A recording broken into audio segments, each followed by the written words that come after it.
안녕하십니까. 최경련의 정치본색 시작하겠습니다. 오늘 함께할 세 분 소개해드립니다. 서용주 맥 정치사회연구소장, 김성환 시사평론가, 그리고 김미나 시사평론가 나와 있습니다. 안녕하십니까. 네, 안녕하십니까.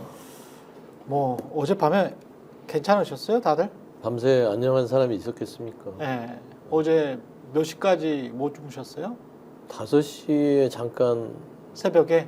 잤으니까 5시까지 못 잤죠. 예. 계속 상황을 1시간 반 좀 자고 또 아침 일정 해야 되니까 유튜브와 TV를 또 번갈아 보시면서 보기도 했고 뭐 근처에 가서 또 뭐 일도 했고. 근데 제가 봐서는 이게 참 윤석열 정부라는 게 윤석열 씨라고 이제 부르죠. 그래야 될 것 같아요. 전하람 의원도 그러더라고요. 미치광이라고. 네. 미치광이 윤석열 씨가 이제 와서 천하람은 어제 난리더라고요. 제가 깜짝 놀랐어요. 뭐 미치광이 윤석열은 격분을 했어요. 근데 제가 봐서는 도움이 안 되는데 더 도움이 안 돼요. 그러니까 국민들한테 일도 도움이 된 게 없는데 어제 이 비상계엄을 보면서 이런 인간이 다 있나? 이거는 대통령으로 자격을 본인 스스로 내려놨구나 생각이 드는데 이거 화를 넘어서면 뭐라고 해야 되죠? 그 참담함? 그렇죠. 네, 그런 느낌이 들었습니다. 근데 어제 진짜 피가 거꾸로 솟는 느낌이었어요. 계속 국회만 봤는데요. 우리가 이 미치광이 대통령 한 명 때문에 온 국민이 이렇게 놀랐다는 생각이 들면서도 그걸 제어할 방법이 마땅히 없는 거예요.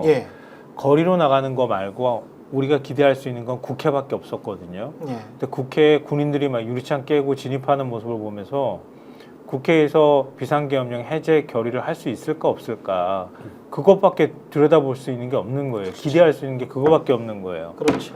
그 밤에 진짜 좀 나가고 싶었어요. 막 나가야 되겠다는 생각이 막 드는 거예요. 이 80년대 그렇게 학생운동이 많이 일어나기도 하고 매일 사실은 대학가가 전투가 벌어졌다고 할 정도로 그러니까 그런 시대를 살았는데도 불구하고 비상계엄을 못 봤거든요. 근데 지금 비상계엄이 발동이 되는 걸 보면서 이게 도대체 어느 시대에 내가 살고 있는가, 이게 과연 맞는 건가부터 시작해서 너무너무 놀랐습니다. 정말. 근데 그때 정치 군인 전두환 등은 특정 지역에 비상계엄을 선포를 했거든요. 근데 이거는 지역도 없었어요. 여의도에 했죠. 저는 여의도에 했다고 봅니다. 근데 이제 그 말 포고령에 우리 포고령을 다시 봐야 되는데 포고령에 제일 황당했던 부분은 지역이 없다. 네, 정확하게 그 부분 말씀드리면 대통령이 계엄을 선포할 때 그 선포하는 내용에 계엄의 종류, 일시, 그다음에 해당 지역, 그다음에 계엄사령관 누구다. 이게 요건으로 들어있어야 됩니다. 법적 요건으로. 선포할 때. 맞아요. 선포할 때. 그 다음에 포고령이라는 것은 계엄사가 내는 것이지 않습니까? 그렇죠. 그건 이제 대통령이 계엄을 선포할 때 계엄사령관이 누구다가 정해지면은 계엄사에서 이제부터 계엄사는 무엇을 이제 한다. 이게 이제 포고령인 거예요. 그런데 대통령이 어제 갑자기 나와서 다말합시고 이제 얘기를 막 하는데 뭐 저는 처음에 AI 윤석열인 줄 알았는데 뭐 막 얘기를 하는데 그 내용을 보면은 야당에 대한 비난 그리고 최근에 뭐 여러 가지 국회 상황에 대한 어떤 본인의 어떤 분노 표출 이런 것들을 쭉 하고 나서 뭐 피를 토하는 심정 무슨 뭐 아이 돌보기 예산 뭐 이런 거 얘기하고 거기에 근데 마약도 왜 나오죠? 마약이 뭐 대한민국이 뭐 마약 천국이 되고 있고 뭐 이런 얘기를 막 했지만 법적 요건이라고 지금 말씀드린 비상계엄이라는 요 부분 빼고는 그렇죠. 요건이 하나도 없습니다. 누가 계엄사령관인지 그리고 이 어느 지역에다가 지금 이걸 발동하는 것인지 예를 들면 80년에도 경비계엄을 이 제주 지역을 제외한 지역에 발동했다가 이것을 비상계엄으로 격상하면서 전국에 확대하면서 이제 그것에 반대하는 학생들에 대해서 진압을 하면서 무력 충돌이 돼가지고 이게 광주 민주화 운동으로 번진 거지 않습니까? 그렇습니다. 그러니까 그때도 그런 건데 이거는 그런 게 아무것도 없어요. 그리고 나서 그렇게 이게 선포를 한 건지 아닌지도 사실은 불분명한 상황을 대통령은 그러한 전제를 놓고 선포를 하고 계엄 사령관이 누군지를 이 포고령을 통해서 계엄 사령부의 명의로 포고령이 나오면서 그러면서 확인을 하게 된 거예요. 그러니까 여기서부터가 시작부터가 아주 엉망진창인 거였다. 나중에 확인해 보니까 이따 말씀하시겠지만은 절차 자체가 다 이게 하나도 지켜진 게 없었다라는 거를 나중에 다 확인하게 아니, 절차도 그러는데 저는 이제 생각이 좀그 다른 부분이 있어요. 예. 포고령의 1번에 보면 정치활동 금지인데 국회 지방의회라고 특정을 했습니다. 그다음에 국회에 어제 헬기가 23차례가 떴고요. 예. 계엄군이 230명이 들어왔어요. 230명. 그렇죠. 이게 이제 이 국회 사무처에서 지키한 것인데 결국에 이게 그 지역이에요. 그러니까 윤석열 대통령이 얘기한 부분들은 그거라니까요. 반국가적인 정부 세력이 국가를 흔들고 있다. 민주당 그리고 여당까지 포함해서 이 국회라는 집단이 나라를 전복시키려고 하고 있다. 그 지역이라니까요. 아니 근데 거기에 대한 그거라니까요. 또 다른 타켓이 그거였어요. 다른 이상한 건 자기 맘대로였던 것 같은 게 불법적이고 자기 맘대로였던 것 같은 게 김어준 씨 같은 경우 있잖아요. 김어준 씨 자택 앞에 군인들이 있었거든요. 그리고 충정로역 바로 앞 아닙니까? 그 뉴스공장 앞이. 근데 거기에도 이제 군인들이 있었어요. 네. 그러면 이제 여의도 지역에 한정돼 있다면 그럴 일은 없거든요. 그리고 네. 이제 이 사람들 그 박형광 씨를 비롯해서 뉴스토마토 그다음에 김용진 기자를 비롯해서 봉지욱 기자 다 피신을 했었거든요. 저도 친척들이나 변호사 친구들한테 빨리 피신해야 된다라는 문자를 굉장히 많이 받았어요. 어제 상황 자체가 다 대형 로펌에 근무하는 친구들입니다. 그 안에 국민의힘 공천 받은 사람들도 굉장히 많아요. 근데 그 사람들조차도 완전히 미쳤다라고 이야기를 하면서 일단은 무슨 짓을 하는지 모르기 때문에 피신해야 된다. 그리고 실제로 위협을 받을 만한 상황이 있었잖아요. 군인들이 그 앞에 진을 치고 있었고, 그래서 일부 언론인들은 피신을 했습니다. 피신을 하고 직접 물론 국회로 가버린 사람들도 있죠. 예. 충정로에 있었죠. 예. 지역을 얘기하는 거 왜 그러냐면은 절차 때문에 이제 지역을 가지고 얘기를 하는 건데 여기 예. 절차가 왜 중요하냐면 법을 어긴 거지 않습니까? 법을 어겼다라는 얘기를 하는 거예요. 음. 절차가 왜 중요하냐? 그러니까 어차피 비상계엄이라고 하는 건 지금 전국을 대상으로 실적으로 한 거예요, 지금. 예. 그렇게 해석을 할 수밖에 없습니다. 왜 이 절차가 왜 중요하냐면 계엄사령관이 계엄사가 계엄이 발동된 지역에 필요한 것들을 다 그 권한에 갖는 개념이지 않습니까? 예. 그러니까는 계엄이 발동된 지역은 가령 이 지역의 어떤 치안 유지를 위한 권한이나 이런 것들을 계엄사령부에 행사하는 개념이기 때문에 그래서 이제 어느 지역에 발동했다라는 거를 대통령이 분명히 하는 게 중요한 거거든요. 그거를 밝혀서 공고를 하는 게 그래서 요건으로 돼 있는 건데 그렇게 하라고 요건으로 돼 있는 건데 그거를 대통령이 자기가 계엄을 선포한다고 주장을 할 때 그걸 밝히지 않았다는 것 자체가 법 위반이다. 이제 이 말씀을 드린 것이고 예. 그다음에 그 실질적 내용을 들여다보게 되면은 야당을 타겟팅해가지고 야당이 뭘 하면 잡아가겠다 이런 내용이지 않습니까? 내용을 보게 되면은 야당을 타겟팅했다라는 게 지금 말씀이 맞는 것이고 근데 이 야당이라는 범주를 대통령은 야당이라고 하는 어떤 당이라는 조직체에 가입된 사람으로 보지 않고 지금 말씀하신 것처럼 그 야당이라는 큰 어떤 덩어리에는 그 다 반국가 세력이고 종북 세력이다 이렇게 지금 카테고리를 해놓은 거 아니에요. 예. 거기는 자기의 마음에 들지 않는 무슨 언론사도 들어가는 거고 그리고 뭐 어떤 유튜브도 들어가는 거고 어떤 시민사회도 들어가는 거고 그래서 그게 이제 포고령에 다 들어있는 거예요. 계엄사의 포고령에 보면은 정치활동 다 금지하고 그 다음에 뭐 언론 결사 집회 출판의 자유는 제한되는데 언론은 또 다 검열하겠다고 한 거 아닙니까? 그렇죠. 그리고 가짜 뉴스 만들면 혼난다고 돼 있는 거 아닙니까? 예. 처단한다고 돼 있습니다. 처단이라는 단어는 처벌이라든가 뭐 이런 거하고 느낌이 다른 거지 않습니까? 예를 들면 뒤에 처벌한다는 표현도 들어있지만은 처벌한다라고 했을 때는 이게 법에 의거한 어떠한 예를 들면은 뭐 구금이 된다든지 뭐 체포가 된다든지 이런 거겠구나라는 느낌을 주는 것이지만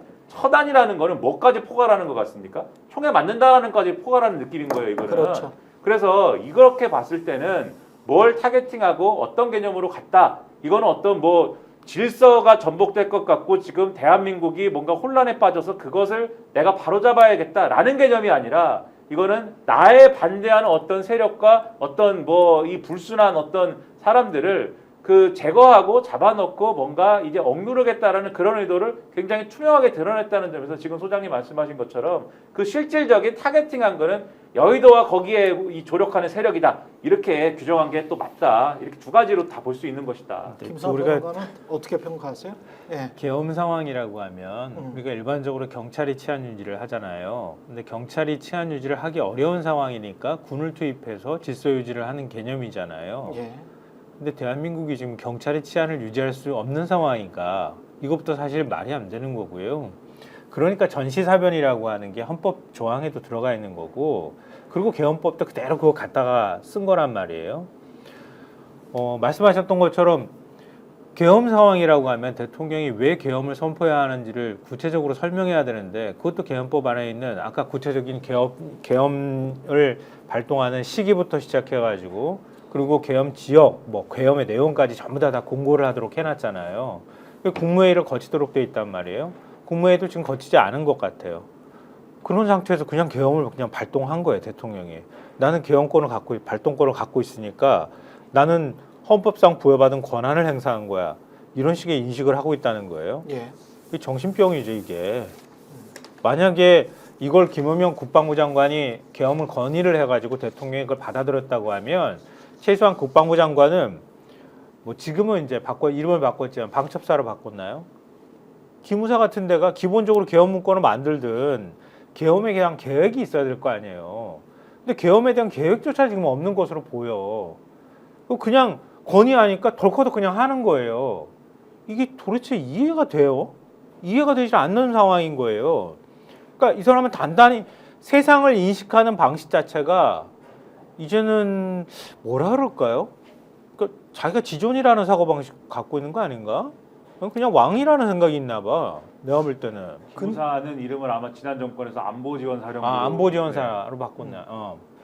그러니까 최소한 그런 데서 어떻게 계엄을 발동하고 어떻게 군을 움직이고 그랬을 때 어떤 절차를 지켜야 되는지를 검토를 하고 난 다음에 대통령한테 보고를 해야 되는데, 국방부 장관이라는 인간도 그게 계획이 없었던 것 같고, 대통령이라는 사람도 그걸 계획하에 움직일 생각도 없었던 것 같고, 그럼 즉흥적인 결정이었다고밖에 근데 방금 전에 인터뷰 나온 거 보면 국방부 장관 김영현 씨 같은 경우는 중과 부적이었다라는 말을 했어요. 이게 이제 그리고 난 다음에 계엄 해제가 되고 군대를 철수시키고 난 다음에 중과 부족이었다. 중과 부족이었다라는 거는 적을 상대를 할 때 우리가 수적으로 모자라서 대항하지 못했다라는 뜻입니다. 그러면 여기서 적은 국회고 국민이고 계엄 해제를 한 주체들입니다.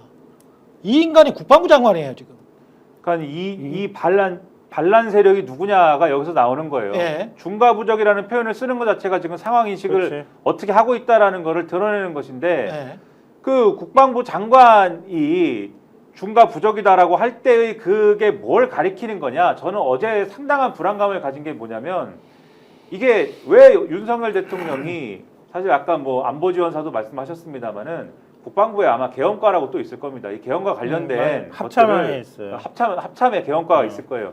이런 것들을 다 절차를 검토하고 이것을 만드는 그리고 심지어는 이 절차를 만들어서 검토하는 과정에 나름대로 도상훈련도 하는 그러한 부서가 있어요. 따로 이거 한단 말이에요. 그런데 그런 곳에 조력도 받지 않고 그냥 막 한 것 같은 지금 어떤 그런 모양새란 말입니다. 그럼 왜 그렇게 했느냐? 민주당이나 또 일부 언론이나 이런 데서 사실은 한 두세 달 전부터 계속 이 비상계엄 준비하는 거 아니냐라는 의혹을 계속 제기를 했기 때문에 이거 새 나가면 안 된다.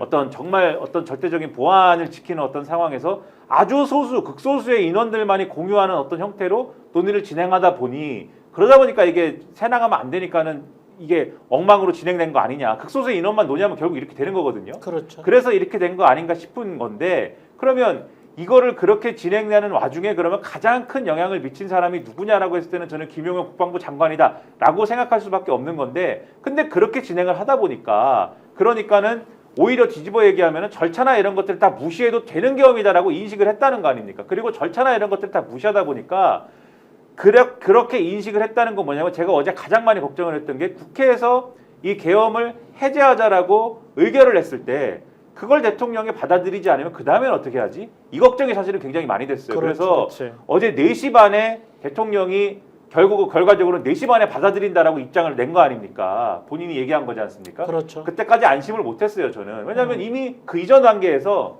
절차나 이런 것들 다 무시하기로 이미 했기 때문에 절차를 무시하기로 했는데 국회가 이거를 의결했다고 해서 그럼 국회가 의결했으니까 절차적인 그러한 전제 조건이 충족이 됐으니까 나 그럼 계엄을 해제하겠습니다. 라고 할 리가 있겠습니까? 어차피 불법이었는데. 그렇죠. 이거를 안 할 수도 있다. 이렇게 실제 생각을 했습니다. 그런데 그렇죠. 왜 했느냐?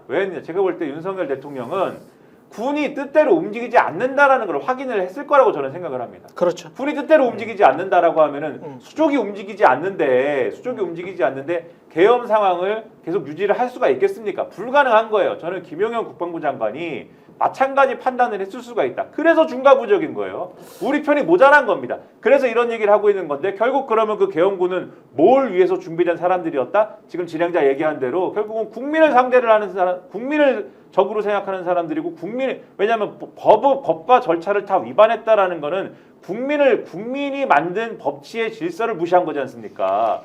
국민을 상대하는 자들이었던 것이고 국민을 적대하는 자들이었다라는 것을 적나라하게 드러낸 것이기 때문에 결과적으로 중과부적이었다라는 것은 제가 볼 때는 군이 마음대로 움직이지 않았던 것이고 국민을 상대하려고 하는 그 의도에 군이 100% 호응하지는 않았다라는 것을 고백한 거다. 저는 그렇게 생각이 근데 됩니다. 이거는 그러니까 우리가 친위 쿠데타라는 걸 의심했잖아요. 예. 처음에. 예. 국회는 계엄을 해제할 권한을 갖고 있는 기관인데 국회에 군인이 들어가면 이거는 완전한 군사 반란이잖아요. 그러니까 군사 반란인데 대통령이 자기가 집권하고 있기 때문에 군사 반란이라고 하면 친위 쿠데타를 했다는 얘기밖에 안 되는 거거든요. 만약에 어제 우리가 다 목도했던 것처럼 그런 상황이었던 거예요. 그러니까 그러면 불법 계엄령을 계엄으로- 발동하는 과정도 불법이었고 위헌이었고 예. 그걸 실행하는 과정에서도 그것도 불법이고 위헌이었고 그렇습니다.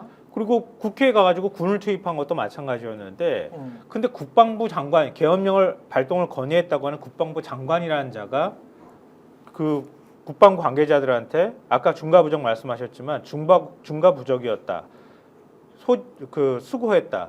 소집 해제 수고했다. 소집 해제하면서 이 말을 했다는 거예요.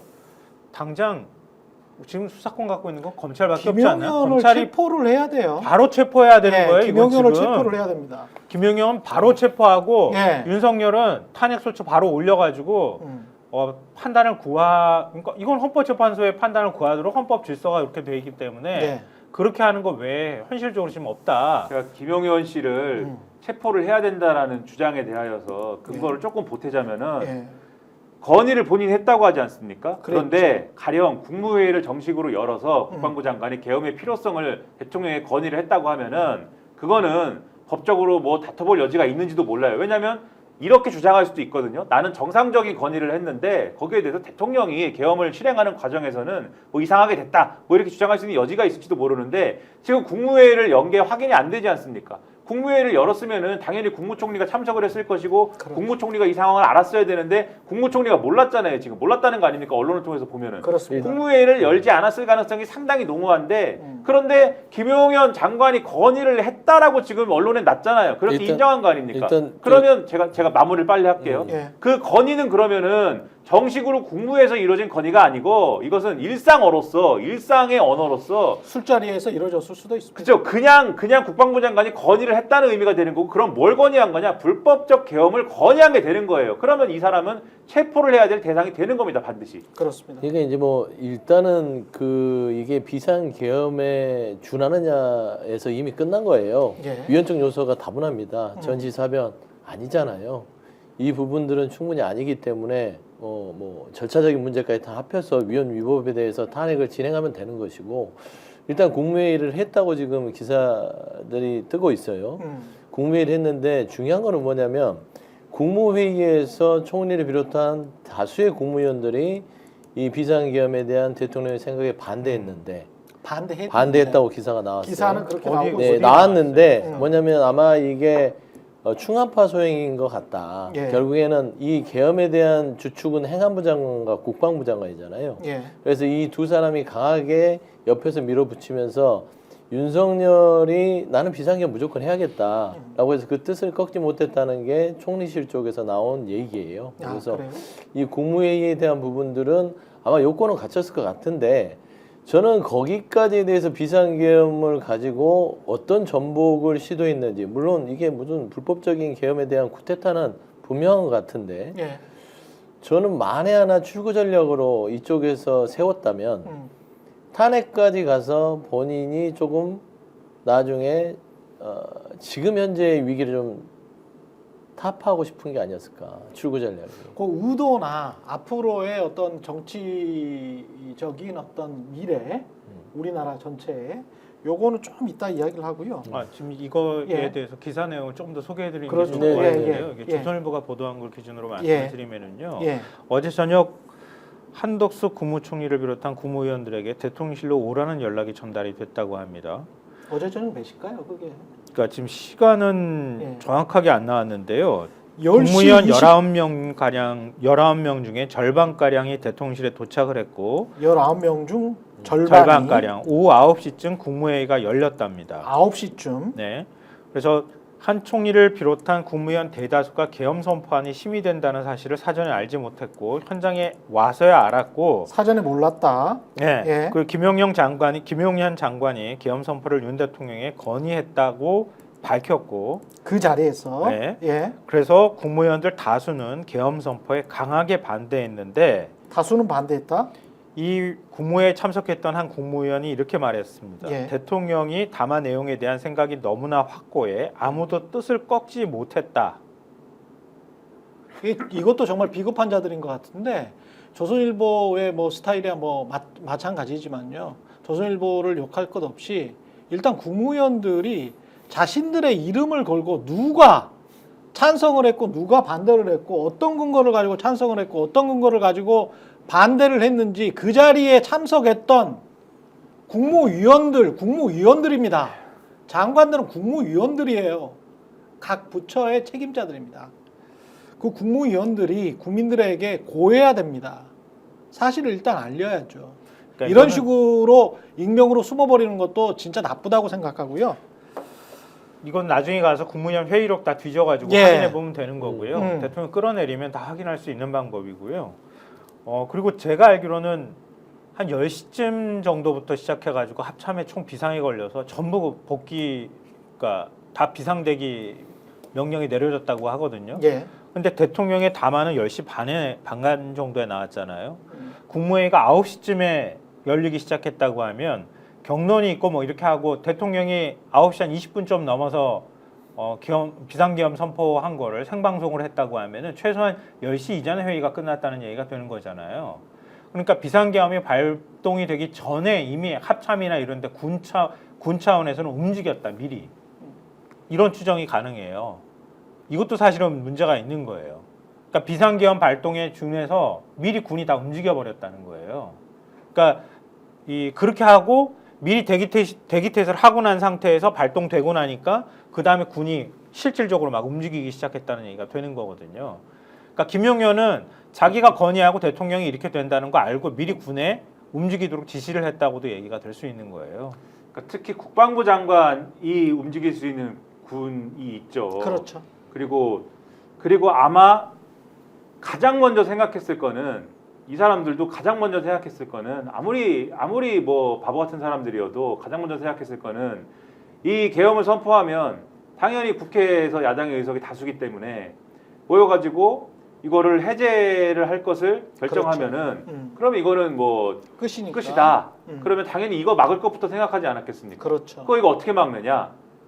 일단 포고령에 넣고 정치 예. 활동은 금지다. 포고령에 바로 넣고 그 다음에 당연히 국회로 갈 텐데 국회를 병력으로 막고 그 다음에 막아도 들어가면은 끌어내고 왜냐면은 지금 정치 활동 금지시켰는데 왜 하느냐? 그렇죠. 끌어내고 이걸 하려면은 병력이 안으로 들어가야 되잖아요. 예. 그래서 국회 사무처가 오늘 밝힌 것처럼 280명의 병력은 이미 사전에 준비가 돼야 되는 거죠. 무조건 이걸 실행을 하려면. 예. 그리고 280명은 지금 말씀하신 대로 김용현 장관이 자기가 직할로 준비시킬 수 있는 병력으로 움직여야 되는 거죠. 그래서 다른 부대 다 몰랐어도 이 사람들은 알아서 움직여야 돼요. 대기가 돼 있어야 됩니다. 그리고 실제로 그랬던 것 같고 예. 그래서 지금 국회로 왔던 이제 이 부대가 뭐냐에 따라서 조금씩 달라질 수는 있지만 뭐 일공수 여단이다 뭐 등등의 이제 지금 확인이 있는 거 아닙니까? 그 따라가 보면 그게 어떻게 지휘권이 어떻게 되는 것이다를 따라가 보면은 결국 지금 말씀하신 논리에 따라서 김영원 장관의 어떤 책임이나 이런 걸 충분히 규명할 수가 있다라는 거죠. 어제 그 국회에 들어가 있던 병력들이 무장을 어떻게 했는지를 제가 계속 화면을 통해서 봤거든요. 예. 어떤 군인들은 탄창을 결합한 상태였고 어떤 군인들은 탄창을 결합하지 않은 상태였더라고요. 근데 기본적으로 물리력이 수반되는 거잖아요. 그렇죠. 실탄을 소지했을 가능성이 매우 높거든요. 그럼요. 그러니까 근데 탄창을 끼지 않았던 거예요. 음. 이 얘기는 탄창을 낀 애들 군인도 있고 끼지 않은 군인도 있다고 하면은 이게 서로 간의 명령이 달랐다고도 할 수 있거든요. 그러니까 아까 말씀하셨던 것처럼 제가 볼 땐 친위 구테타에 가까워요.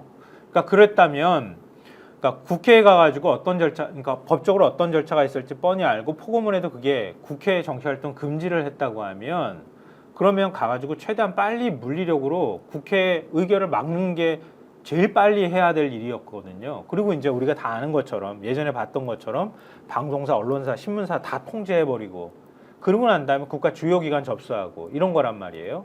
근데 국회 들어간 병력이 멈칫멈칫하면서 물리력으로 그걸 막고 그럼 230명, 280명 이렇게 얘기 나오는데 그 정도 인원 가지고 총을 쏘거나 이렇게 할 경우에 국회 안에 아무리 보좌관이 막는다고 그건 못 뚫고 들어가겠습니까? 순식간에 뚫고 들어가야지. 근데 어제 이제 조금 경악스러웠던 게 그 1공수 707 이렇게 김병주 의원이 얘기하더라고요. 네. 그분 이제 707인 것 같더라고, 보니까. 장군 출신이니까 대략적으로 거의 맞는 얘기 같고 그분들이 이제 국회 뒤편 운동장에 헬기에 착륙을 하고 들어왔어요. 네. 근데 저는 이게 타켓을 정한 체포자였구나 생각이 드는 게 일단은 밀고 들어갔을 때 앞에서 실랑이가 있었고 유리창을 깨고 들어가서 이 딱 군인들이 들어가자마자 뛰기 시작합니다.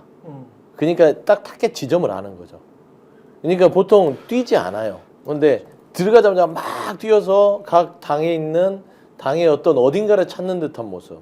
이거는 뭐냐면 민주당이 지금 이 CCTV를 분석하면서 이 김용현이라는 장관이 그 밑에 사람들에게 국회에 들어가서 누구를 체포하라고 시키지 않느냐 이건 조사를 해야 될 것 같아요. 예. 제 생각에는 이재명 대표나 국회의장이 우원식 국회의장 지휘봉을 뺏어야 될 거 아니에요. 그렇죠. 그다음에 야당 대표를 일단 확보해서 무력화시키고 뭐 많게는 한동훈 대표까지 해서 여야 국회의장까지 딱 잡아놓으면 일단은 중과부적이라고 할 수 없는 상황이 될 수 있거든요. 근데 일단은 이 본회의장에 들어가서 잘 막아서 통과가 됐는데 어제 뛰는 거 보고 아 이거는 체포조로 투입된 거다. 저는 그런 생각에서 이거는 김용현 장관 플러스 그 이 모의했던 사람들은 내란 음모 반란 다 하여튼 법적으로 처벌할 수 있는 건 다 해야 된다. 내란 음모에 동조했던 인간 중에 하나가 김용현은 직접 내란을 획책했던 것 같고요. 김용현과 윤석열은 획책했던 것 같고 동조했던 인물들 중에 하나 황교안은 SNS를 통해서 직접적으로 국가 반란을 동조를 했습니다. 추경호가 국민의힘 원내대표죠. 당사로 국회의원들 모여라 라고 한 것은 비겁하게 동조했죠. 이건 아니 비겁한 게 아니죠 그거는. 이건 뭡니까? 국회의원이 해야 할 일을 방기한 거예요. 아니 동조 얘기를 하는 거예요. 이 인간은 비겁한 동조. 저는 그거 보면서 왜 여의도 당사 한참 떨어져 있어요. 근데 시간적으로 보십시오. 10시 28분에 비상계엄을 선포했고 이 사람들이 어버버하고 멍청해서 다행이지. 그나마 그리고 그치. 국회의원들이 많이 모여 있었던 화요일 밤이어서 다행이지. 만약에 금요일 밤이었으면 꼼짝없이 당했어요. 금요일 밤에는 거의 다 지역구로 내려가 있거든요. 지역구 의원들은. 그러면 150명도 채우지를 못했을 겁니다. 목요일만 돼도 목요일만 돼도 굉장히 힘들었어요. 근데 화요일 밤에 멍청하게 왜 12월 3일 날에 갑자기 이 난리를 피웠는지 모르겠습니다만은 그 시점과 의도에 관해서도 조금 이따가 이야기를 하고요. 비상계엄 선포를 10시 28분에 하고 10시 40분에 민주당이 국회로 긴급 소집을 합니다. 11시에 포고령이 떨어져요. 11시에. 11시를 기해서 국회, 지방의회, 정치활동 모두 금지, 그리고 언론, 출판은 계엄사 통제를 받는 걸로 되어 있습니다. 11시부터. 그러면 법적으로도 이들이 아무리 이제 불법을 행한 거는 확실히 보입니다만은 이들이 스스로 말한 그 시간으로도 국회는 이미 소집이 돼버린 거야. 근데 그 시간에 추경호는 시간을 벌기 위해서 여의도 당사로 와라. 저는 좀 감정 섞인 얘기일 수 있겠지만 예. 국민의힘은 저 해산해야 된다. 추경호뿐만 아니라 그 자리에 간 인간들은 해산해야 된다. 국회의원 자격이 없다. 왜냐하면 비상계엄을 풀 수 있는 기간 아까 제가 말씀드렸던 것처럼 국회밖에 없어요. 비상계엄을 유지할 건지 말 건지를 결정하는 것도 오로지 대한민국 헌법과 법률에 따라서 국회밖에 없거든요. 그러니까 한 명 한 명이 입법기관인 국회의원들이 지금 국회로 안 뛰어가고 당사로 갔다고요? 당사로 가서 지들끼리 회의한다고? 이게 말이 됩니까? 국회의원이 기본적으로 가져야 될 자기의 역할과 본분 자체를 잊은 거예요. 그리고 추경호 말로는 뭐 국회가 통제가 되는 바람에 어쩔 수 없이 당사로 오라고 했다? 이런 식으로 얘기하는데요. 웃기는 소리 하지 말라 그래. 그럼 가가지고 국회의원들이, 특히 여당 국회의원들이 열어달라고 해야 될 거 아니야? 그럼. 근데 지들끼리 당사에 모여가지고 회의를 한다고? 근데 더 웃기는 건 당대표하고 이른바 친한기라고 불리는 의원들은 국회로 뛰어갔다고요? 이게 무슨 정당입니까 이게? 이거는 지금 한동훈 대표가 윤 대통령 탈당하라고 했잖아요. 그냥 국민의힘도 쪼개야 됩니다. 쪼개고 지금 나머지 국민의힘 당사로 간 의원들은 다 탈당하십시오. 다 당 쪼개가지고 다른 데로 가고 추경호를 나중에 가지고 비롯해서 국민들이 당사로 심판해야 갔던 된다고 봅니다. 사람들. 이거는 국회의원을 사퇴해야 돼요. 왜냐하면 국회에 무장한 군인들이 들어온 거 아닙니까? 예. 그런 일이 언제 있었습니까? 그런 일은 없었어요. 민주화된 이후에 그런 일은 없었고 민주주의가 이 정도로 정착된 국가에서 사실 이런 일은 없습니다. 총든 군인들이 어떻게 국회에 별다른 이유가 없는데 뭐 국회 내에서 뭐 유혈 사태가 일어나고 뭐 어떤 뭐 적군이 침투하고 뭐 이런 일도 아닌데 어떻게 이런 이유로 뭐 이렇게 들어옵니까? 그런 일이 없고 윤석열 대통령이 비상계엄이랍시고 뭐 이렇게 뭔가를 선포를 하고 그리고 나서 이루어진 일련의 이 순간 동안에 대한민국은 민주주의가 아주 이 심대하게 퇴행한 그러한 나라였던 거예요. 그러면은 국회의원이 어느 당 소속이든 간에 여당이든 야당이든 간에 국회에 있어야 국회의원인 거 아닙니까? 거기 있어야 자기의 존재 의의가 있는 거잖아요. 국회로 가야죠. 국회가 그렇게 짓밟히는 것들에 대해서 국회의 존재 의의를 되살리기 위한 뭔가 액션을 취하는 게 당연하지 않습니까? 여야의 문제는 나중 일이고. 근데 그것을 그렇게 하지 않고 당사에서 그냥 가만히 있었던 거지 않습니까? 그러면 국회의원을 왜 합니까? 국회의원 할 필요가 없죠, 그러면. 그렇죠. 국회의원은 사퇴를 해야죠, 그러면. 그렇죠. 이분들이 사퇴를 해야 됩니다, 국회의원은. 그렇죠. 공범으로 일단은 법적 책임을 물어야 될 것 같고요. 예. 그다음에 추경호 원내대표는 저는 미리 사전에 알았을 것 같아요. 그러니까 빼돌리죠. 몰랐으면 빼돌릴까요? 무슨 충정심이에요? 예. 그럴 리는 없을 것 같고 결국에는 말하는 것도 뭐 막아서 못 들어갔다 그거는 말도 안 되는 소리고 뭐 국회의원 자격 없는 건 당연한 것이고요. 그러니까 국회의원들이 본인들 지역구에서 국민들에서 선출돼서 입법부에서 독립된 헌법기관으로서 기고만장 할 그런 것만 보이지 말고 국민들 위해서 정말 싸워야 될 거 아닙니까? 여야를 떠나서. 근데 예.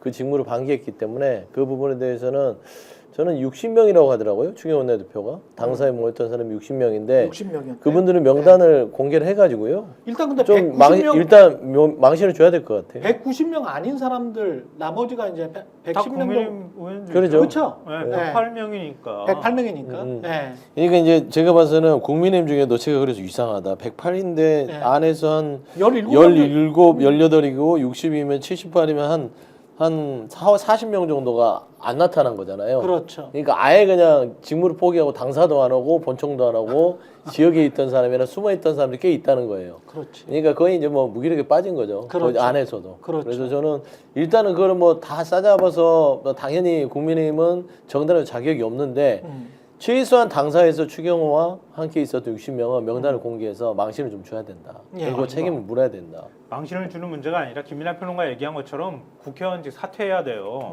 국민들이 사퇴하라고 요구해야 돼. 그렇습니다. 네, 오늘 정치본색은 광고를 제 그냥 직권으로 빼겠습니다. 네, 인터넷 비교는 양해해 주시기 바라고요. 사전에 말씀을 못 드려서 죄송한데 광고 주께는 상당히 죄송하네요. 근데 지금 상황이 광고로 1분, 2분 할 수 있는 그런 상황이 아닌 것 같습니다. 그래서 스픽스에도 좀 미안합니다만 안 되면 뭐 제가 배상할게요. 예. 하여간 오늘은 광고 없습니다. 예, 그렇게 상황이 PD 엄중하니까. 예, 상황이 엄중해서요. 광고를 할 수 있는 상황은 아닌 것 같습니다. 그리고 이게 지금 의도에 관해서 이야기를 해봐야 될 것 같은데 사적인 의도가 분명히 농후하단 말이죠. 사적인 의도가 굉장히 농후해요. 본인은 뭐 반국가 세력 무슨 마약 말도 안 되는 무슨 이야기를 하면서 아무 말이나 했어요. 아무 말이나 했는데 이 사적인 의도에 관해서는 이게 왜 이렇게 이날 이 시기에 할 수밖에 없는 뭐 사람들 분석하지 않습니까? 상설 특검이다 아니면 특검이 될 것 같다 한동훈 쪽에서 무슨 사인이 갔다 어떻게 보세요? 혹시 어디 가서 예. 윤 대통령 목소리 그 까는 거를 예. 그 같이 취재해가지고 폭로하실 생각이 있으셨어요? 제가요? 네. 혹시 뭐 그렇게 해가지고 서울의 소리에서 공개하려고 하거나 그런 의도가 있으셨어요? 아니 어제 제가 서울의 소리 방송을 하면서 그러니까 김건희 씨의 오촌 이모와 고모의 대화를 방송을 하면서 모두에 그런 말씀을 드렸어요. 이상하다 12월 3일. 왜냐? 이게 압수수색을 이철규 씨가 고소를 한 게 한 달 전이에요. 근데 갑자기 12월 3일에 압수수색에 들어옵니다. 그리고 오세훈 시장이 느닷없이 또 고소를 해요. 박형광 씨를 비롯해서 뉴스타파, 뉴스토마토, 뉴스타파 기자들 고소를 합니다. 저기 저 있잖아요. 서영주도 있잖아요. 서영주도 고소를 했죠. 서영주도 고소를 당합니다. 그리고 오세훈도 갑자기 움직였어요. 오세훈도 갑자기 움직였고 그 다음에 황상무도 갑자기 어제 방심에 신고를 해요. MBC가 나는 과도라고 이야기를 했는데 회칼이라고 했다라고 하면서 방심에 신고를 합니다. 거의 비슷한 뉘앙스의 어떤 중동이 반란 세력의 중동이라고 여겨질 만한 것이 어제 갑자기 12월 3일에 등장을 했어요. 이상한 내용이. 그래서 이게 뭘까라고 생각했는데 10시 28분에 갑자기 계엄령을 선포를 한 거예요. 그러면 근데 이제 그게 뒤늦게 깨달은 사람들은 이거는 안 돼라고 판단한 한동훈, 오세훈 등이 있겠죠. 오세훈 서울시장도 이거는 나는 반대한다라고 분명히 이야기를 했으니까 한동훈도 마찬가지고. 근데 그 안에서 우왕좌왕하거나 대통령 김용현 세력에게 동조했던 인간들이 있습니다. 국민의힘 내부에도 있고요. 그리고 강요들도 있고요. 그리고 뭐 지금 퇴물이 된 정치인들도 있고요. 그리고 갑자기 TV에 나와가지고 떠들었던 인간들도 있습니다. 실제로 제가 계속 이렇게 보니까 어제 이제 실망스럽게도 MBC 같은 경우는 제대로 대비를 못해서 방송이 잘 안 된 것 같고요. JTBC 같은 경우는 굉장히 방송을 잘했어요. 방송을 잘하면서 제가 잘했다는 게 어떤 의미냐면 새벽에 국회의장이 계엄 해제를 하기 전에 한 30여 분 전부터 이거는 잘못된 거다. 빨리 계엄이 해제됐으면 좋겠다라는 뉘앙스를 앵커가 감정을 넣어서 계속 이야기를 합니다. 올바른 판단이었어요. 그리고 오늘 지금 JTBC 홈페이지 들어가 보시면 알겠지만 불법 계엄이라고 나와 있습니다. 아예 규정을 했습니다. JTBC 그 자막에 불법 계엄이라고 써놓고 방송을 했죠. 맞아요. 예. 예. 그리고 지금 홈페이지도 불법 계엄이라고 돼 있고요. 뭐 KBS는 말할 필요가 없죠. KBS는 원래 윤석열의 개로 활동을 해왔으니까요. 그런 방송 말할 것도 없고요.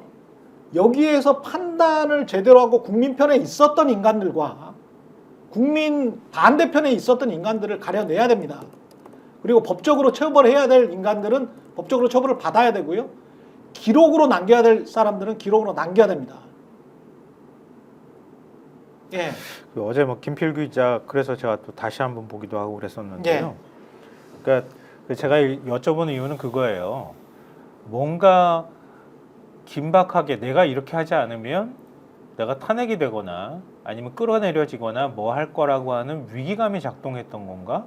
이게 제일 먼저 사실 제 머릿속에 스치는 생각이었어요. 예. 어제 비상계엄 발동할 때. 그러니까 그걸 덮기 위해서든 아니면 다른 방식으로 그러니까 자기가 가지고 있는 물리력을 통해서 그걸 눌러야 되는 거잖아요. 아니면 사선에 섰는데 자기도 떨어져 죽을 것 같다고 하는 위기감이 작동하지 않았을까. 그걸 제일 네. 먼저 생각했고요. 둘째로는 그냥 아까 제가 말씀드렸던 것처럼 세상을 인식하는 방식 자체가 망상이에요. 이 사람은. 그러니까 국회 모든 것들이 자기 책임이 아니라 남의 책임으로 돌리는, 사실은 전직 대통령들이 주로 그런 이제 오류에 빠지곤 하는데요. 완전히 자기는 아무것도 할 수 없는 사람이었다고 하는 생각들을 계속 어느 순간부터 하기 시작하다가 나중에 가서는 그게 병 쪽으로까지 가지 않았나 싶은 생각을 하게 돼요. 그러니까 애초부터 자기는 할 수 있는 권한이 없었던 사람이고 야당위에서 지배받는, 거꾸로 지배받는 사람이었다고 하는 인식을 계속 그동안에 반복적으로 해오지 않았나, 그런 생각을 하고요. 마지막으로는 뭐 사실은 이거는 김건희라는 이름으로 연결 안 할 수가 없는데요. 이 사람은 그렇죠. 계속 지금까지 지키려고 했던 건 그거 아닙니까? 그렇죠. 그러니까 지금 국민의힘에서도 분열이 되고 있는 상황이고, 이런 상황에서 10일 날 김건희 특검법 재입 표결이 예정돼 있었던 상황이란 말이에요. 그러니까 더 이상 이건 막을 수가 없다고 판단을 하지 않았을까? 그렇다면 그걸 기점으로 해서 아까 제가 위기라고 하는 것하고 연결이 될 것 같은데, 그걸 기점으로 해서 결국은 자기는 끌어내려질 수밖에 없는 입장이다. 어찌됐든 8명만 자기한테 등을 돌리면은 아무것도 막을 수 있는 수단이 없다고 하는 생각들을 할 거란 말이에요. 그러니까 지금 차라리 하는 게 낫다, 이렇게 생각했을 수도 있을 것 같아요. 여기 정리하면은 네. 이런 거예요. 제가 뭐 물론 지금 대통령과 가까운 사람들도 왜 이랬는지 모르겠다고는 합니다. 모른대요. 모르겠다고 한대요. 예. 이해가 안 된다. 해석이 안 된다. 모르겠죠. 어떻게 알겠습니까? 모릅니다. 그러나 정리하면은 이런 얘기일 수밖에 없다. 그건 뭐냐면, 한 두어 달 전부터 계속 얘기했지 않습니까? 비상계엄 준비하는 것 같다.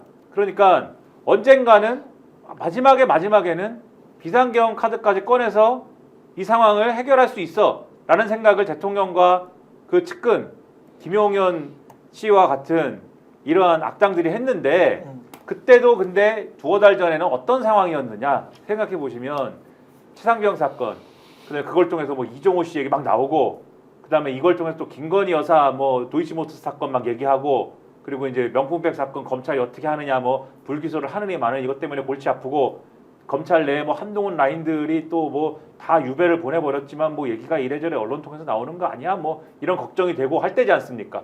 그때부터 뭐 이거 뭐 비상계엄을 통해서 되치기 해버려, 뭐 이런 마음도 있는데, 근데 그 시기에 제가 이제 우리 최경영 기자님 뭐 유튜브에서도 그런 얘기하고 할 때 뭐라고 말씀드렸냐면, 그 미국이 뭐 인정하겠어요? 뭐 이런 말씀도 드리고 그랬어요. 예.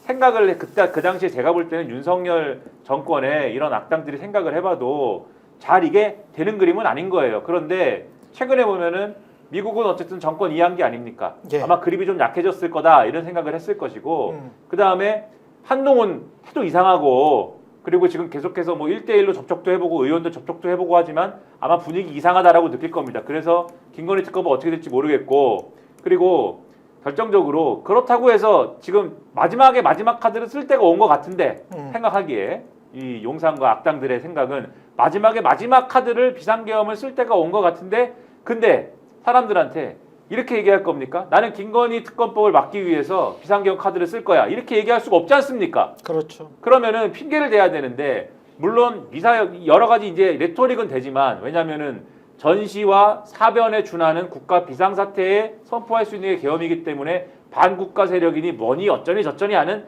레토릭은 갖다 대지만, 무언가 트리거라는 건 있어야 되지 않습니까? 근데 그 트리거를 댈 수 있는 게 딱 알맞게도 뭐냐? 민주당이 검사를 탄핵하고 감사원장을 탄핵한다잖아요. 그 디데이였지 않습니까? 그렇죠. 오늘이 네. 디데이였지 않아요. 그러니까 그 전날에 얘기하기가 좋다고 생각한 것 같아요. 그러니까 이날 얘기하면은 적어도 자기 편의 보수층들은 뭐라고 생각을 할 것이냐? 김건희 지키기 비상계엄이 아니고, 검사를 탄핵하고 감사원장을 탄핵하고 예산안 처리를 안 하는 야당에 대해서 대통령이 너무 화가 나서 오버를 했나 봐, 이렇게 생각할 수 있는 여지가 생기는 거여서 그래서 어제였지 않았을까? 이게 저의 최종적인 추론입니다. 물론 말도 안 되고 오판이고 완전한 망상이고 이거는 국가에 대한 반역인데, 이런 생각 끝에 시점을 그렇게 정한 거 아닐까라고 추정을 했습니다. 논리적으로 그럴 가능성도 있고 또는 저는 이제 이 정권 윤석열 정부의 태도 그 뒤에는 분명히 뭐 다른 어떤 전화 문자 어떤 메시지가 누군가를 통해서 갔을 가능성이 굉장히 높기 때문에 뭐 이종호가 갑자기 반부패부로 자기가 갈 것 같으니까 뭐 김건희 쪽에다가 전화나 문자를 넣는달지 뭐 이런 거를 우리가 봤잖아요. 2020년도에 이미 봤지 않습니까? 그게 확인이 됐기 때문에 저는 명태균 측이든 또는 한동훈 측이든 또는 뭐 창원지검이든 어디서든 간에 결정적으로 김건희 씨를 자극하는 어떤 문자, 공포, 패닉에 빠질 만한 그래서 공포와 패닉에 빠져서 정말 멍청한 짓을 하거든요. 대부분의 사람들은 공포와 패닉에 빠지면 멍청한 짓을 합니다. 그러니까 12월 3일은 잘 계획된 계엄령 선포가 아니었고 공포와 패닉에 빠진 원래부터 멍청한 인간이긴 하지만 그 행동 자체도 준비도 제대로 안 된 멍청한 짓을 한 거거든요. 잘 계획되지도 않은. 근데 그 잘 계획되지도 않은 멍청한 짓을 할 때 그 트리거가 상당히 우발적인 트리거가 있었을 가능성이 높다. 이 사람이 해왔던 행동의 패턴을 보면 그리고 그것의 촉발점은 역시 김성환 평론가가 말씀하셨던 것처럼 김건희 연관이었을 가능성이 높다. 그리고 이 사적 의도를 법적으로 밝혀내는 것도 굉장히 중요하다. 왜냐하면 사적 의도 때문에 국가 반란을 했다면 이 사람은 반란의 수괴지 않습니까? 내란범이에요. 제대로 재판을 받아서 이런 사람은 절대 사면을 하면 안 됩니다. 법적으로 만약에 대법원에서 확정 판결을 받으면 어떤 대통령이 돼도 이런 인간들은 절대 사면을 하면 안 돼요. 똑같은 일을 반복합니다. 또 다른 인간들이 추경화 같은 쥐새끼 같은 인간들이 똑같은 짓을 반복을 합니다. 제가 얘기한 것도 예. 사적인 의도라는 거예요, 결론적으로. 왜냐하면 핑계를 대기 위해서 시점을 그렇게 잡았다라는 말씀을 드린 거고 만약에 그렇다고 하면 이것도 이제 가설이죠. 궁극적인 목적은 뭡니까? 뭐라고 말씀드린 겁니까? 김건희 여사 지키기의 의도를 가지고 한 거라고 말씀드린 거지 않습니까? 예. 근데 그렇게밖에 해석이 안 되는 거예요. 궁극적으로 이런 경로로 갔든 저런 경로로 갔든 결과적으로는 그게 김건희 특검이든 아니면 말씀하신 대로 다른 종류의 이제 어떤 말씀하신 그 신호든 문자든 아니면 뭐든 간에 김건희 여사의 불리한 내용이든 간에 본인과 김건희 여사를 지키기 위한 방편으로서 비상계엄이라는 거를 위헌적이고 위법적인 방식으로 선포했다. 이거는 지금 다수설이거든요. 예. 그렇다고 하면 지금 말씀하신 대로 이거는 단지 비상계엄을 선포한 것에 절차적인 문제가 있었기 때문이 아니라 그 의도 자체가 불순한 것이기 때문에 말씀하신 대로 큰 어떤 처벌이 불가피한 것이다. 그리고 즉각적으로 지금 당장 이 대통령의 자리를 유지할 근거가 없는 것이다. 이렇게 말씀드리는 예. 거예요. 근데 맞습니다. 저도 고민을 많이 해봤는데 왜 그랬을까? 음. 왜 이렇게 어처구니없이 바보 같은 일을 했을까? 예. 정상적이라면 안 할 텐데. 그래서 저는 윤석열 정부가 들어서면서부터 정상적인 사고를 안 하니까 이해가 되더라고요. 아 그냥 비정상적으로 생각해보자. 맞아. 비정상적으로 정상이 생각해야 돼. 아니고 비정상적으로 생각하면 아 그래 너는 비정상이니까 그런 행동을 할 수 있어 했는데 이 비상계엄은 좀 다른 문제더라고요. 더 비정상적이어야 돼요. 완전히 그냥 말하자면 이게 180도 이성적인 사고가 돌았으면 마비돼 있어요. 360도가 돌아버려야만 이 비상계엄에 대한 배경을 저는 이해할 수 있겠더라고요. 360도를 돌면 원이지. 원자 아니 360도 전에 359도 350. 59도까지 돌아버려야 되는데 제가 봐서는 윤석열의 이 비상계엄은 정말 계획도 아니고 적극적인 건 맞은 것 같아요. 이 사람 원래 그런 분이에요. 그러니까 마음대로 생각하고 좀 욱하고 나 하고 싶어 하면 해버리는 사람이고 생각이 없어요. 내가 늘 말하지만 오늘만 사는 사람이라서 예. 내일 어떻게 되든 내가 오늘 기분 좋으면 된다 라는 거 플러스 최근에 이제는 더 이상 버틸 수 없는 수준까지 왔다고 판단은 된 것 같아요. 더 버틸 수 없다. 이제 비상계엄 카드라는 것을 쓸 수밖에 없다. 그러니까 보세요. 저는 12월 3일이 명태균이 특검합시다 하고 요청한 날입니다. 예. 나 특검 요청합니다. 검찰 못 믿겠습니다. 그리고 황금폰 얘기들이 나오기 시작했고 특검이 시작되면 명태균 특검은 여야가 안 받을 수가 없어요. 반대 명분이 없습니다. 왜냐하면 국민의힘은 이 명태균 특검을 반대하는 순간 자기들의 죄를 덮는 게 되잖아요. 그러니까 명태균이 고도로 들어간 거예요. 특검 문제를. 근데 특검을 받게 되면 명태균이 가지고 있던 황금폰을 공개할 수밖에 없습니다. 그렇죠. 검찰에는 안 하죠. 그렇죠. 그렇기 때문에 이 윤석열이 생각했을 때는 이 명태균의 황금폰이 까지는 순간 본인이 이제 육성까지 나온 거를 막았는데 안 되거든요. 그러면 명태균의 핵심은 윤석열이 아니라 김건희 여사거든요.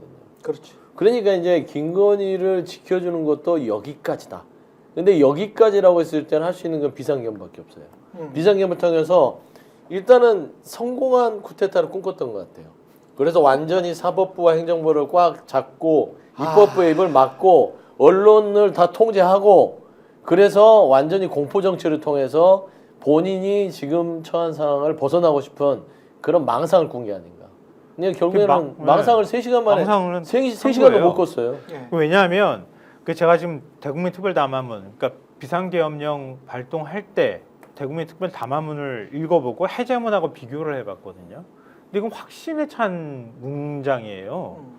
그냥 뭐랄까 이렇게 되는 거예요. 아까 제가 말씀드렸던 것처럼 민주당 때문에 아무것도 할 수 없고 입법 독재를 하고 있어요. 이렇게 설명하고 있거든요.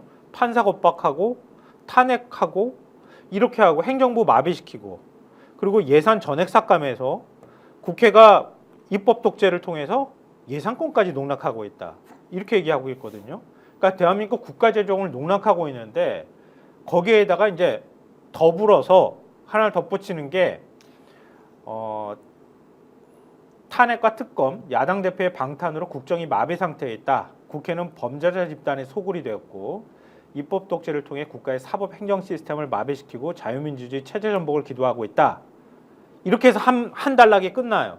그다음에 탄핵을 한 맺힌 듯이 얘기를 막 합니다. 탄핵을 이렇게까지 하는 나라가 없대요. 그리고 친애하는 국민 여러분 이러고 난 다음에 공산 세력의 위협으로부터 대한민국을 지키겠습니다. 이렇게 얘기한 건데 그건 뒤쪽은 그냥 레토릭이라고 치고 이렇게 하는데 뒤에 새벽 4시 27분에 계엄령을 해제한다고 밝히잖아요. 거기에 이런 문장이 들어가 있어요. 저는 어젯밤 11시를 기해 국가의 본질적 기능을 마비시키고 자유민주주의 헌정 질서를 붕괴시키려는 반국가 세력에 맞서 결연한 구국의 의지로 비상계엄을 선포하였습니다. 그러나 조금 전 국회에 계엄 해제 요구가 있어 계엄 사무에 투입된 군을 철수시켰습니다. 이렇게 얘기를 하는데요. 그러니까 대한민국 아까 제가 말씀드렸던 것처럼 대한민국은 이제 모든 게 사법 행정까지 다 마비된 상태고 그걸 국회가 좌지우지하고 있다. 그러니까 대한민국을 구하기 위해서 구국의 결단을 한 것이었다. 이렇게 확신에 차서 얘기를 하는 거란 말이에요. 이 얘기는 그냥 물론 이제 뭐 비상계엄까지 선포할 정도면은 자기 나름대로는 절박함이 있기는 했겠지만 이거는 그냥 어디서 그냥 필요에 의해서 졌다기보다는 자기 스스로가 분명한 확고한 뭔가를 갖고 있지 않으면 이런 식으로 표현하지 않는다는 거예요. 그리고 비상계엄령 해제라고 하는 것도 결국은 내가 어젯밤에 구국의 결단을 했는데 어쩔 수 없이 풀 수밖에 없었다고 지금 설명하고 있단 말이에요. 그렇죠. 이 사람은. 그러니까 우리가 얘기하는 것처럼 친위 쿠데타가 맞아요. 친위 쿠데타가 맞고 국회까지도 사실 다 마비시키려고 했던 거고 그래서 자기가 대한민국을 이런 방식으로라도 바로잡아야 되겠다고 생각했던 거예요. 근데 아까 김이나 평론가도 얘기했던 것처럼 군이 말을 안 들은 거야. 경찰도 말을 안 들은 거고. 그렇죠. 일사불란하게 움직이질 못했어. 그리고 되게 어설펐어. 그렇죠. 언론과 유튜브나 모든 데다 라이브로 생중계가 되고 있잖아요. 근데 그걸 신속하게 마무리할 수 있는 방법도 없어. 그렇죠. 옛날에 80년대하고 다르잖아. 완전히 다르죠. 그때는 신문사만 콱 들어맞고 방송사 몇 군데만 딱 잡으면은 그냥 끝나는 게임이었거든요. 근데 지금은 그게 불가능한 거잖아. 그렇습니다. 이미 국회도 국회 자체의 의결이 될 만큼의 상황이 다 벌어지고 났기 때문에 할래야 할 수도 없어. 군을 움직이려고 해도 제가 볼 때 군에서도 안 움직였고 아까 국무회의 때 국무위원들도 다 반대했잖아요. 근데 웃기는 게 계엄령 해제를 위해서 국무회의 소집했는데 새벽 4시 27분 윤석열이 발표할 때까지 국무회의가 안 열렸어. 그러면 아까 밤 9시에 열어가지고 그렇죠. 대통령하고 한 10시 정도 사이에 계엄령 대통령이 우겨가지고 했다는 거 아니에요? 그렇죠. 그러면 국무위원들이 가서 잠을 잘 수가 있었겠어? 그러면 다 통제해가지고 서울 안에서 1시간이면 다시 소집할 수 있는데 국회가 1시쯤이었나요? 그때 해제 결의를 했는데 그 사이에 4시간이 넘도록 국무회의를 못 열었다는 얘기가 드는 거야. 그러니까 그래서 국무회의를 이 계엄 선포하기 전에 했다는 거에 대한 의문이 계속 남는 건데 이상해. 국무위원들이 대기를 하고 있어야지. 네. 어디서 자고 있길래 윤석열 대통령이 직접 나와가지고 설명을 그걸 하게 만듭니까? 그러니까 그걸 설명을 하고 있는 게 웃긴 거예요. 지금 윤석열 대통령이 아주 굴욕적인 장면이 뭐냐면 본인 입장에서 굉장히 굴욕적인 게 뭐냐면 국회가 결정을 했기 때문에 내가 그걸 수용을 해야겠는데 국무회의를 지금 열려고 보니까 사람들이 아직 안 왔어요를 그거를 전 국민이 보라고 지금 언론에 생중계를 한 거지 않습니까? 그게 뭡니까? 근데 저는 이게 보여주는 바가 있다고 생각해요. 뭐냐면 뭘 보여주는 거냐면 자기가 망상에 빠져 있었던 거지 않습니까? 예. 그러니까 아까 이제 우리가 즉흥 결정서를 이제 말씀하셨는데 즉흥 결정설로 보면은 아마 이런 시나리오를 상정할 수가 있어요. 인생 너무 험하고 세상이 내 맘대로 안 되는데 용현아 어떻게 해야 좋겠니? 이렇게 했는데 술을 먹다가 거의 선배니까 형. 그런 게 어딨습니까? 네. 김영현이 학도 그게 단장이었어. 맞는데 3학년 때. 그게 맞는데 중앙고 3학년. 그게 맞는데 윤석열 대통령이 그런다고 누구한테 뭐 네. 존댓말하고 그럽니까 지금 같은 상황에? 네. 용현아 우리 반말하기로 했잖아 어떻게 해야겠니? 근데 이제 대통령님 뭐 지난번에 생각하던 비상계엄 합시다 뭐 이렇게 해서 그거 좋아 이래가지고 구국의 결단이 시작이 됐는데 아까 말씀드린 것처럼 군경이 안 움직이는 데다가 근데 윤석열 대통령의 캐릭터는 이런 거 가지고 마지막 현타까지는 안 왔을 것 같아요. 마지막 현타가 어디서 오냐면은 나보다 확실히 세고 나보다 확실히 거대한 어떤 존재가 너 하지마 너 이거 아니야 너 정신 차려 이러면 현타 오는 거거든요. 내가 잘못 생각했구나. 그렇죠. 그게 어디냐? 제가 볼 때 미국이에요. 미국에서 외교 라인으로 국무부 이쪽에서 얘기를 하지 않습니까? 국회가 이 결정한 직후에 국회가 계엄을 해제하자라고 결의한 직후에 국무부에서 국회가 결정을 했으니까는 받아들이는 쪽으로 하는 것을 우리가 기대하고 있고 그거를 지켜보고 있다 이런 식으로 메시지를 내잖아요. 근데 이게 동맹 관계인 타국에 대해서 외교의 의전이 가미된 메시지가 이럴 정도면 그렇죠. 물밑에서는 네. 무슨 일이 있었겠습니까? 그렇죠. 온갖 얘기가 다 있었을 거예요. 그래서 사실은 4시 반에 국무회의를 못 여는 상황에 윤석열 대통령이 그러니까 일반적인 어떤 프로세스로 보면은 국무회의를 못 여는 상황이면 윤석열 대통령이 그 메시지를 내지 않아요, 보통은. 그렇죠. 국무회의를 열고 나서 해제했습니다라고 메시지를 내는 거지. 근데 그 메시지가 왜 이렇게 빨리 나왔느냐? 저는 이유가 있다고 보고 거기서 이 망상이 깨진 것이다. 그러면은 애초에 되지도 않을 걸 망상으로 시작해서 자기 가족을 지키고 나를 지키고 뭐 이런 의도로 시작된 것에 대해서 어떻게 책임을 피할 수가 있겠습니까? 이거에 대해서. 제가 볼 때는 예. 국무회의도 열리지 못했을 가능성도 있어요. 음. 국무위원들도 전부 다 그 상황을 지켜봤잖아. 그렇죠. 근데 해제하는 국무회의에 참석을 해? 나 같으면 참석 안 해. 국무회의 안 가. 그렇잖아요. 그렇죠. 오늘 실장 수석 뭐 일괄 사퇴한 거는 뭐 윤석열이 결단을 한 게 아니라 그냥 그만둔 거예요. 그렇습니다. 항명이에요. 예. 그럼 당신 마음대로 해라. 내가 우리 말 안 듣고 이거죠. 예. 여기까지 하겠습니다. 지금 현재 환율은 다행히도 조금 진정이 돼 가고 있습니다. 1,414원 어젯밤에 1,430원 넘게 올랐어요. 50원, 50원. 예. 예. 50원까지 간 걸로 죠.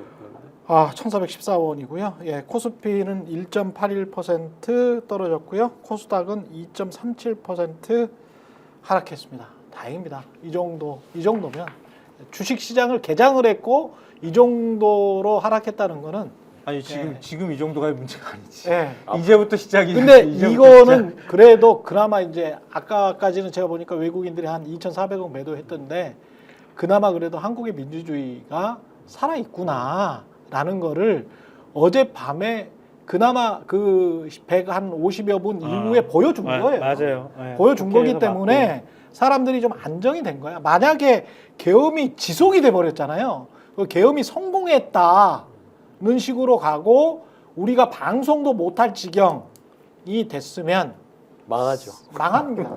경제 망해요. 망합니다. 끝입니다. 예. 그리고 이제 국가를 경영하는 게임 중에 트로피코라는 게임이 있습니다. 제가 이제 예. 약간 가벼운 얘기로 하면은 예. 그 트로피코라는 게임이 독재자가 돼가지고 나라를 경영하는 건데 쓸 수 있는 카드 중에 계엄령이 있어요. 예. 계엄령이라는 카드를 쓰면은요 경제가 무너지기 때문에 네. 그걸 그렇지. 계속해서 쓸 수가 없습니다. 빨리 중단을 해야 됩니다. 그렇죠. 위기상에. 예. 게임에서도 그렇습니다. 게임에서도 하다못해 네. 게임에서도 예. 윤석열 씨를 빨리 처분할 수 있는 방법을 앞으로는 찾아보겠습니다. 예. 여기까지 하겠습니다. 네. 고맙습니다. 네, 감사합니다.